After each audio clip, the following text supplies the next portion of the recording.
Bonjour à tous, j'espère que vous allez bien. Ça fait plusieurs semaines que j'ai pas fait de vidéo, donc là, reprise. Comme vous l'avez vu dans le titre, ça va être une foire aux questions. Et restez jusqu'à la fin, parce qu'on a une petite surprise pour vous, petit teaser maintenant.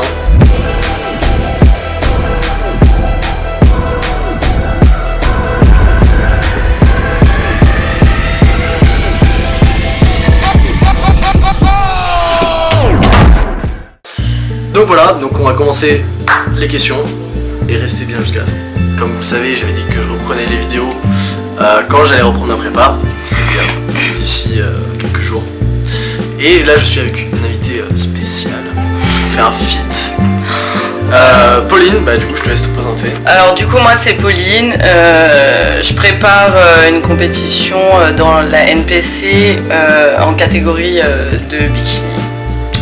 Voilà, ma première compétition. Et puis on va parler de la préparation dans un premier temps.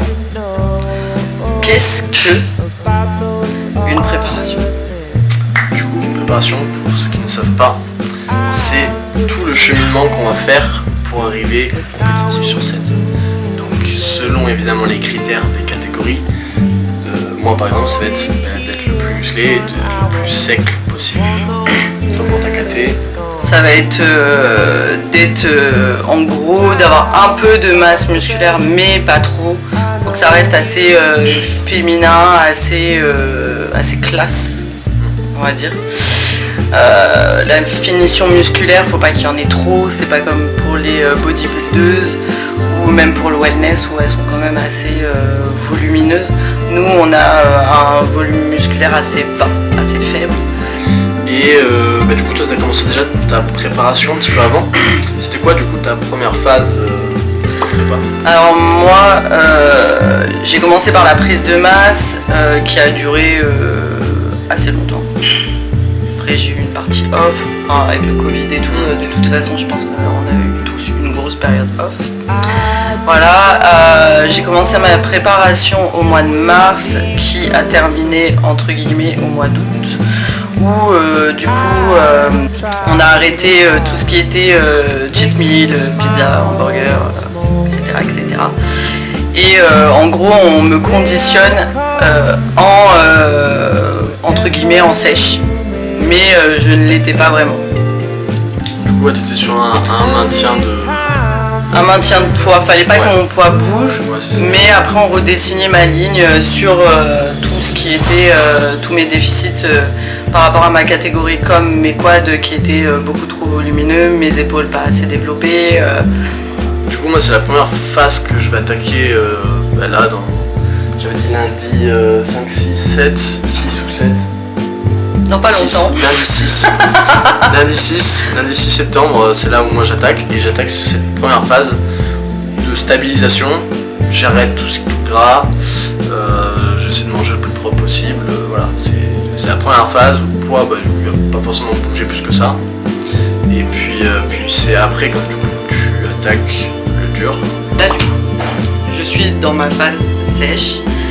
Où du coup au fur et à mesure on baisse mes apports caloriques, on m'a rajouté le cardio le matin, donc du coup j'ai 30 minutes à faire, plus les 30 minutes en fin de... on va y arriver, en fin de séance. Ok. C'est fatigant.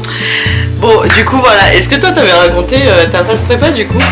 Moi, j'avais fait toute une liste d'épisodes par rapport à ma dernière préparation. Donc, les gens qui l'ont suivi l'ont vu. Je faisais mes repas... Je pense j'en faisais presque une par semaine. Parce que ma diète a changé une fois par semaine. Donc, du coup, je vais faire à peu près la même chose pour cette préparation. Essayer d'en faire une, voire une toutes les 2 semaines. Une semaine, toutes les semaines ou une toutes les 2 semaines. Ça, on verra bien. Mais là, comme je vous avais dit, moi je vais pas tarder à attaquer. J'attaque la première phase où je maintiens. Pour l'instant, je vais juste manger à ma faim. Et au niveau de tes bilans, toi, t'en as combien du coup? Alors du coup, c'est un peu différent parce que moi je travaille avec mon père, donc je le vois souvent, même on habite dans le même immeuble, donc je peux le croiser et on peut faire fait des bilans. Après, le tout début, les bilans se font, je dirais, au minimum une fois par semaine. Après, c'est surtout la fin qu'il faut justement augmenter le nombre de bilans pour pouvoir justement bien se guider sur comment avance la préparation. Ouais, parce que là, moi, du coup, jusqu'à ma sèche, j'avais un bilan par semaine que je faisais les week-ends. Attends, je sais pas, mais moi, je l'ai fait toujours le matin à jeun, au lever. Et du coup, là, maintenant, c'est tous les 3 jours. On avait la question du posing. Ma partie préférée. T'as vu la Toi, question posing? Moi, c'est horrible le posing pour moi. C'est pas ma partie préférée. Et du coup, tu fais quoi? Tu bosses souvent, du coup t'as des cours Alors moi dans un premier temps posing ça a été une catastrophe déjà parce que j'avais pas de repères même si Mathieu en gros m'avait montré ce qu'il fallait que je fasse, enfin malgré tout il est pas prof de posing donc même s'il a des bases c'est assez compliqué de voilà. Après moi j'ai mes cours avec Alison. Là je suis suivie par elle tout le mois de septembre pour mon posing. Après au début ça a été hyper compliqué pour moi de caler des séances de posing, enfin j'arrivais pas à trouver le temps en fait. Ouais. Et du coup après mon premier cours avec Alison elle m'a dit bah essaye de le faire tout le temps pendant tes pauses. En fait parce que là t'as pas le choix quoi. Tu peux pas dire que t'as pas le temps du coup. T'as 1 minute 30 voire 2 minutes de pause entre chaque série, du coup tu t'entraînes. Et du coup moi c'est ce que j'ai fait au départ. C'était compliqué. Tu me voyais au milieu d'Iron Gym en train de faire mon truc en train de m'énerver là comme ça. Ça m'énerve. Donc voilà. Donc là moi c'est encore en cours pour se perfectionner. C'est pas facile pour moi. C'est pas ma partie préférée. Alors moi de mon côté, toute autre chose. Je pense que ceux qui nous suivent savent que je suis passionné de posing, vraiment. Et donc moi je le travaille très régulièrement, après j'ai aussi beaucoup de temps moi de le travailler. Donc moi je le fais chaque séance j'en fais.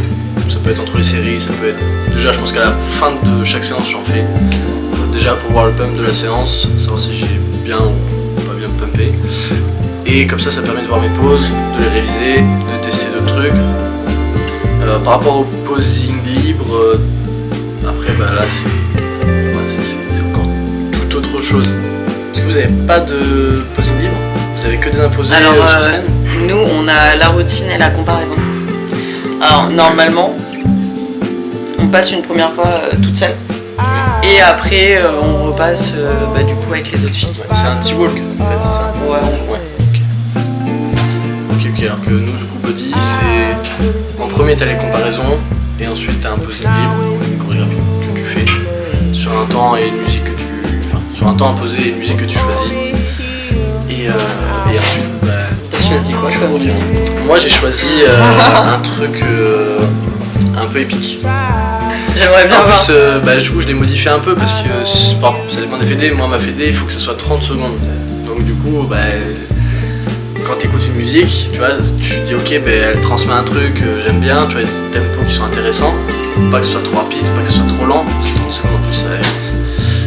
Donc du coup une fois que tu as trouvé un truc qui te plaît à peu près, tu as des idées, après il faut la recouper pour que 30 secondes ce soit pile poil et que tu aies le temps de faire ce que tu veux, sachant que j'aime bien qu'au début des musiques justement tu as une montée en puissance en fait, et qu'à la fin ça redescende. Et alors moi ma petite touche personnelle tu vois Samuel le c'est DJ.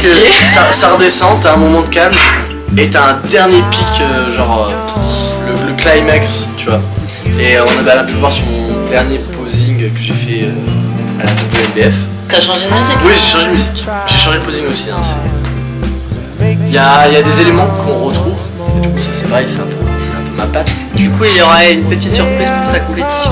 Une nouvelle danse. Exactement, une nouvelle danse que je garderai secret jusqu'à la fin.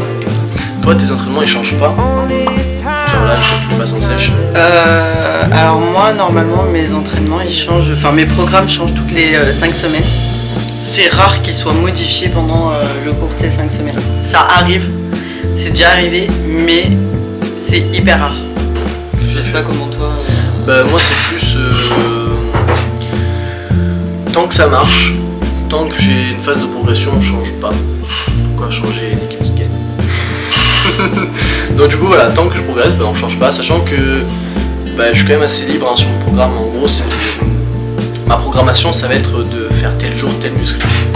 Après moi je sais que j'ai 3, 4 à 5 exercices maximum par groupe, selon si le groupe est plus gros, par exemple le biceps c'est un muscle petit, donc je fais 3 exercices, le dos c'est un muscle qui est plus gros, donc je peux faire 4 à 5 exercices.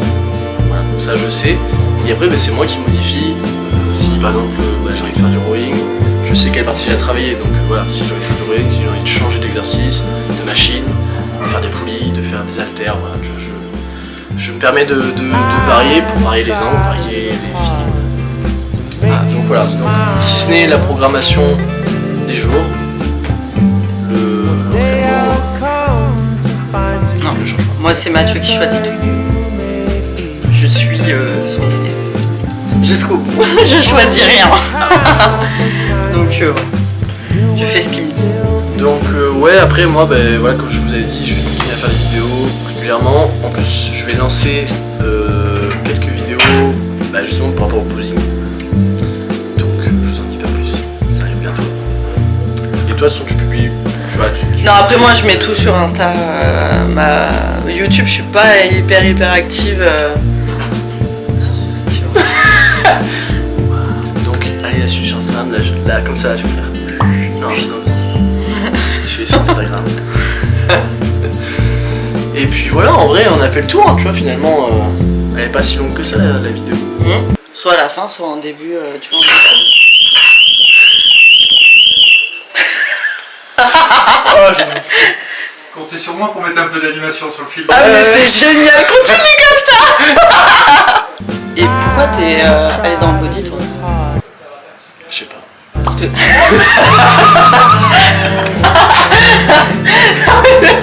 Je sais pas. Je me suis retrouvé là, comme ça. Regardez le regard qu'il m'a fait.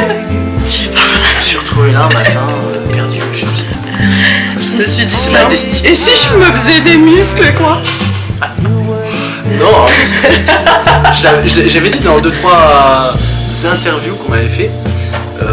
En gros, bah, j'ai commencé la musculation avec un ami. Donc là, c'était moi plus dans le but de performer dans le parcours et d'équilibrer un peu haut du corps, bas du corps. J'ai toujours eu des bons cuisses. Et bah, j'ai commencé à aimer la musculation, aimer le goût de l'effort. Et donc voilà, moi c'était un gros défi sportif. Et donc ça m'est venu un peu comme ça, ce goût de la souffrance, entre guillemets. Et puis vu que mon père a fait une carrière de body, bah, je me foutais un peu de sa gueule à faire des pauses et tout au début. Et après à un moment je dis ouais mais corrige-moi quand même un peu, hein, le bras plus le machin. Et puis à force, bah, Après t'as pris goût. bah, non mais c'est juste que vu que j'étais quand même assez bon dedans, bah, je me suis dit bah, pourquoi pas faire une compétition. Et c'est venu comme ça au fur et à mesure. Et là, entre les orteils, il a dit. Qui veut voir mes orteils? Moi, mais alors moi, rien à voir avec toi. Moi, de base, j'ai commencé la muscu, en plus à Iron Gym. Donc il y a longtemps, c'était en... J'étais pas né. Non, c'était en 2015, donc, tu vois. J'avais 15 ans, j'étais au lycée. Ouais, t'étais un bébé. Bah moi je crois que j'avais 21 ans, 20 ans. En 2015, ça dépend. Je sais plus quel âge j'avais, je crois que j'avais 20 ans ou 20. Pendant un an, j'ai pris du poids. Parce que je bouffais, tu vois, je mangeais. Si tu prends du poids, c'est que tu bouffais. Ouais, mais du coup, je faisais pas de sport. Et en fait, après, j'ai embauché au CHU. Et là, en 3 mois, tout perdu. Sauf que j'ai perdu 10 kilos en 3 mois. Ce qui est pas mal du tout. Sauf que je me suis sentie hyper mal parce que j'étais hyper maigre. Du coup. Et du coup, j'avais rencontré un mec qui s'entraînait ici par hasard en faisant du blablacar et tout. Enfin, rien à voir. Et du coup, il m'a dit non, mais vas-y, viens à la salle. tu verras, tu grossiras, tu vas prendre du boule et tout. Il m'avait fait des promesses de ouf. Du coup, j'étais là, comment ça, tu fais du sport et tu grossis, genre c'est pas possible. Genre je comprenais même pas. Ah ouais? Ouais, je te jure. Et du coup, j'avais commencé la muscu comme ça, juste pour reprendre du poids. Ben, merci d'être resté jusqu'au bout de la vidéo. Maintenant, on va vous laisser sur cette belle vidéo montée que j'ai faite, qu'on a faite. Avec mon idée. Avec son idée. C'est mon idée. Et c'est mon appareil qui nous a blasé au tout début de cette vidéo d'ailleurs. Donc voilà, donc j'espère que vous allez kiffer ce que vous allez voir. Et puis bah, n'hésitez pas à mettre en commentaire ce que vous pensez de ça. Et puis un petit like pour lui. Exactement. Et à la prochaine.